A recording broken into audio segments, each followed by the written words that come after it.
Whakapapa is a belief and a tradition recognizing connections between everything. So it's not confined to human beings, but to everything in the natural world, and also in the spiritual world. When one considers connections, one should remember then that with those connections comes roles, and with the roles comes boundaries of behavior, comes standards of behavior required, comes responsibility. So if we're taking a human being as our example here, so when one is born with the responsibility of being an auntie, because the auntie is born at the same time as the niece and nephew. That's how you become an auntie. And that's how you become a niece or nephew. You're both born at the same time. So there is no book that you can go to that says to you, well, it means this. But you rely on the experience and the wisdom of those that were aunties and nephews and nieces before you to indicate what is involved here. So I think in a stable, healthy environment, that information is pretty much easy to get hold of. But in a dysfunctional environment, it's impossible. It's impossible to do it. So therefore, boundaries are trespassed and then broken. Beliefs, treaties, decency, standards, expectations are non-existent, and there's a whole breakdown in all sorts of things.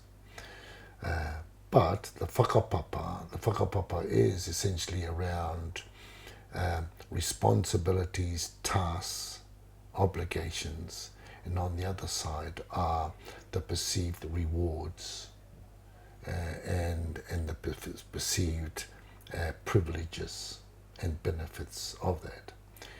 You cannot collect the benefits without meeting the obligations. You can't go straight to that side. So a tuakana has these obligations and responsibilities to teina. But should the tuakana fail in performing, in delivering their part, their obligations within their role, then that frees the teina from obligations and responsibilities to the tuakana. The tuakana cannot say, I'm your tuakana forever, in spite of my non-performance and my failures. So it is with the auntie and the nephew and the niece. These things are dependent on the iwi to help to clarify and bring definition and assurity to those things. They are dependent on the whānau to be the practice of it and to show models of how this is done. And when we have to go outside of the iwi and the hapu and the whānau to get guidance on these things, we have already failed. When I have to go to a health professional to tell me what it is to be a teina or a tuakana or a matua, it is already a problem with the whānau, not with the individual, and so the health tragedy here is not with a lone single person. it's with a group. And probably within their group they are reinforcing the same problem. They're repeating it and they are camouflaging it. Yeah. And if that's the case, then the health professional will meet up with ventriloquists and imposters with imposter tikana.